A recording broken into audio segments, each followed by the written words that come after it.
பொழைக்கிறதுக்கான ஒரு விஷயமும் பண்ணி குடுத்தேன். ஆனா அவளுக்காக, குழந்தைக்காக உன்கிட்ட பேசாம என்னால இருக்க முடியாது ரியானான்ட்டு.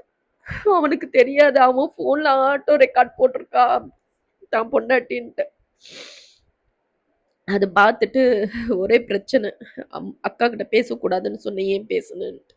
அப்ப அவளே கல்யாணம் பண்ணி குழந்தை பெத்துக்க வேண்டியதுதானேன்னு வார்த்தை மறுபடியும் விட போக, வீட்ட விட்டு கிளம்புறேன் குழந்தைய தூக்கிட்டேன்னு சொல்லிட்டு கிளம்பி போக, அவனே தூக்கு மாட்டிட்டு செத்துட்டான். "நீ போறியா? போ, நானும் சாகுறேன்" அப்படின்ட்டு. அவன் தூக்கு போட்டுட்டு செத்தது கூட எனக்கு தெரியாது. எங்கேயோ வெளிய கிளம்பி பொண்டாட்டி பின்னாடி ஓட்டான்னு சொல்லிட்டு லாக் ஆன வீட்டு வாசல்லயே அம்மா வெயிட் பண்ணிட்டு இருந்தாங்க. ஈவினிங் ஒரு 4:30 மணிக்கு தூக்கு போட்டு மறுநாள் 6 மணிக்கு தான் வந்து உள்ள இருக்கிறது நாங்க ரியலைஸ் பண்ணி உடைச்சு பார்த்தா கிச்சன்ல தொங்கிட்டு இருந்தான். நான் ஏன் இதெல்லாம் சொல்ல வரேன்னா, இன்னைக்கு ரவி சார் வந்து பேசுறாரு பிரஸ் மீட்ல. அதுக்கு ஏகப்பட்ட எல்லாருமே ஒரு கமெண்ட், பேட் கமெண்ட் போடுறீங்க.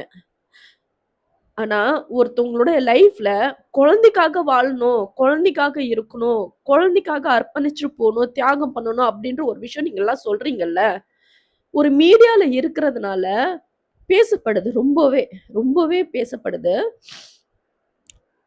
ஆனா அந்த குழந்தைக்காக தான் என் தம்பி வந்து சேர்ந்தான். அன்னைக்கு அன்னைக்கு வந்து ஏன் சேர்ந்தான்? இன்னைக்கு ஏன் இறந்தான்? அப்படின்ற ஒரு கஷ்டத்த குடுத்துட்டு போயிருக்கான். இப்போ அவங்களும் மேரேஜ் பண்ணிட்டாங்க. இன்னொன்னு குழந்தையும் பெத்துக்கிட்டாங்க. அவங்க வாழ்க்கை அவங்க பார்த்துட்டு போயிட்டாங்க. ஆனா இறந்தது என் தம்பி தானே! இப்ப நாங்க நெனச்சு நெனச்சு அழுவுறோம் இல்லையா? ஏங்க ஒரு உசுர் போனா மட்டும் தான் இந்த உலகத்துல ஏத்துக்கிறீங்க. ச்சே! அப்படி இருந்திருக்கலாமே! இதுக்கு வந்து பிரிஞ்சு வாழ்ந்திருக்கலாமே! புரிதலோட பிரிஞ்சிருக்கலாமே! அப்படிலாம் வந்து நெனைப்பீங்க.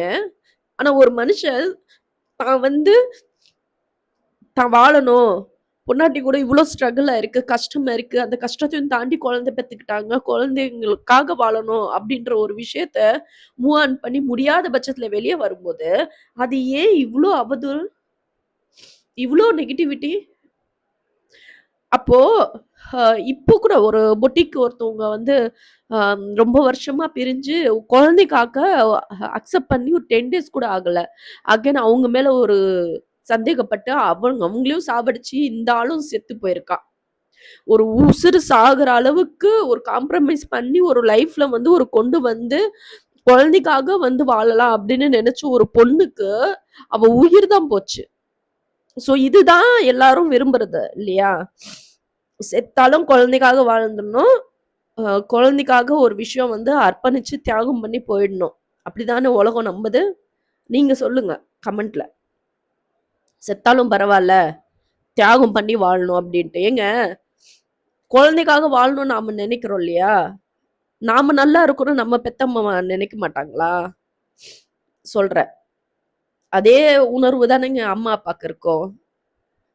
கல்யாணம் பண்ணிட்டு போனா நல்லா இருக்கணும்னு சொல்லி தானேங்க எந்த அம்மா அப்பாவும் நினைப்பாங்க. அந்த இடத்துல அவங்க சந்தோஷமா இல்ல அப்படின்னா, அதுலருந்து வெளிய வந்து அவங்களுக்கு புடிச்ச லைஃப்ல வாழ்றாங்களோ, வாழலையோ, ஆனா அது வெளிய வரணும்னு தானே நினைப்பாங்க. கஷ்டமோ, நஷ்டமோ அங்கேயே செத்து போ.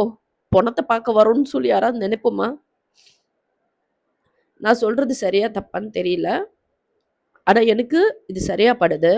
ரவி சார் வந்து அன்னைக்கு அவர் வந்து டிசைட் பண்ணி வெளிய வந்து கெனிஷான்ற ஒரு உறவோட இருந்து அவரு வந்து ஏதோ அவரோட சந்தோஷத்துல அவர் இருக்கிற மிச்சம் மீதி இருக்கிற ஒரு டேலண்ட் வச்சு ஏதோ ஒண்ணு அவர் லைஃப் ரன் பண்ணணும்னு போகும்போது அவனுக்கு பெரிய ஒரு ஆப்பு வைக்கிறாங்க பாத்தீங்களா? இது நல்லதா? இல்லல்ல.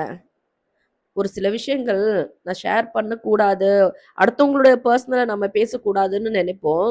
ஆனா, அந்த பாதிப்பு வந்து நம்ம குடும்பத்துல நடந்திருக்கு. இதே பாதிப்பு எங்க குடும்பத்துல நடந்திருக்கிறதுனால, அந்த வலி நமக்கு தெரியுது. அவர் அழுதாருன்னா, "என்னடா இது?" அப்படின்ற மாதிரி அந்த வலி தெரியுது. ஆனா, இதுலயும் சில சாக்கடைங்க பேட் கமெண்ட் போட்டுட்டு இருக்காங்க. "என்னம்மா நடிக்கிறா! அப்பா!" அப்படின்ட்டு. ம். மனசாட்சி இல்லாத மிருகங்களா? கொஞ்சமாவது புரிஞ்சு ஒருத்தவங்களுடைய ஃபீலிங்ஸோட விளையாடுங்க. விமர்சனம் பண்ணணும்னு பண்ணாதீங்க. கமெண்ட் பண்ணணும்னு பண்ணாதீங்க. நாசமா போயிடுவீங்க.